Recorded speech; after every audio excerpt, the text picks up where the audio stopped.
you're watching this video, you probably already know who Pedro Sánchez is, but just in case, I will briefly tell you about him. Pedro Sánchez is el presidente de España since 2018, the Spanish Prime Minister. He's also the Secretary General of the Spanish Socialist Workers' Party, PSOE. Okay, so now that we know very well who he is, we can call him Pedro.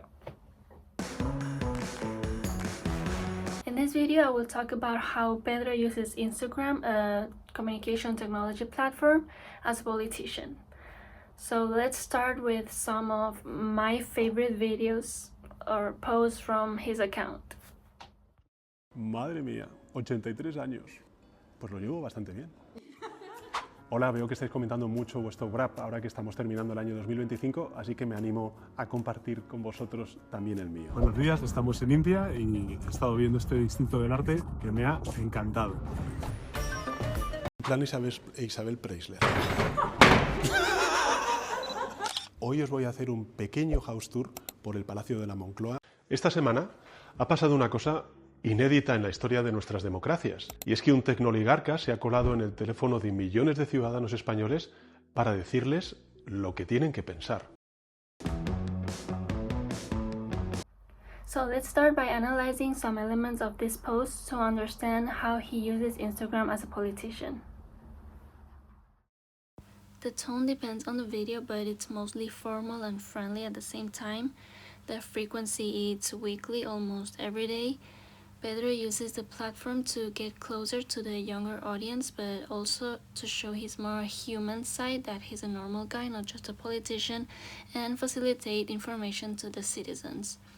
And regarding engagement, he doesn't reply to comments and questions, so the platform is primarily used for sending information and there is no two-way dialogue. To analyze the impact of Instagram in politics in a more deeper way, we can use McLuhan's analytical model, which is composed by 4 laws of media.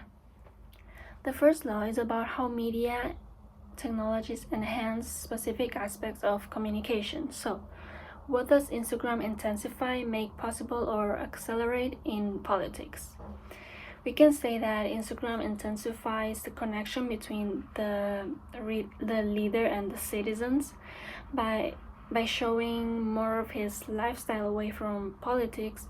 He shows more proximity and he's more relatable for citizens. So, at the end, people can say, "This guy does represent me." The second law is about obsolescence. So, what is pushed aside by Instagram? So, with Instagram, Pedro can communicate certain things in a much simpler way and without needing to do interviews or press conferences. There are still, of course, conferences for the most important stuff, but for other types of information, Pedro doesn't rely anymore on the press, so it's pushed aside in some cases. The third law considers what the medium retrieves that was previously lost. What older communication practices does Instagram bring back into nowadays politics? This one is hard, but we could say that Instagram brings back the importance of symbols and visual images that I think maybe lost some strength with newspapers.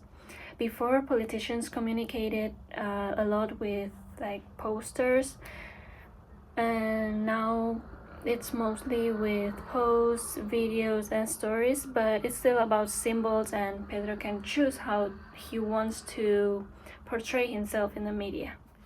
Finally, the fourth law is about what happens when the use of Instagram is pushed to its limits.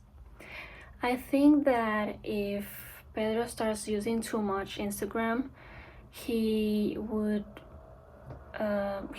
surely use less other forms of communication, and since Instagram is a social media that everyone uses for all types of purposes, I would say that maybe he would be taken less seriously, and people would start viewing him as an informal or unprofessional politician, too performative, or just get tired of watching his videos.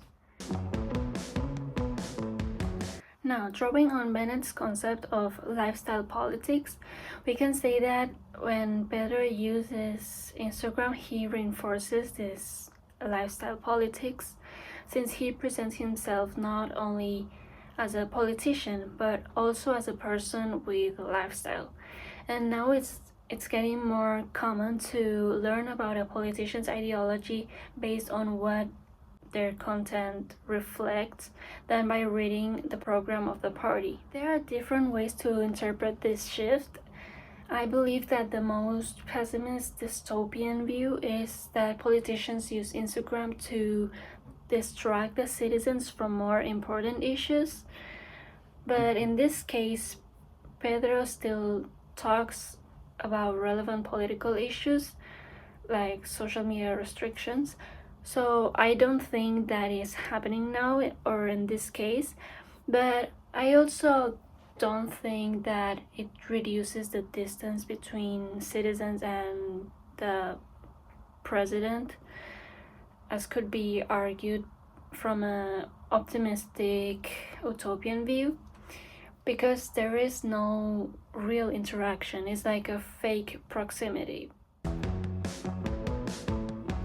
So to end this video, I'm gonna sit in a more close best friend talk way to give Pedrito some advice that I think could help him improve his use of Instagram a little bit.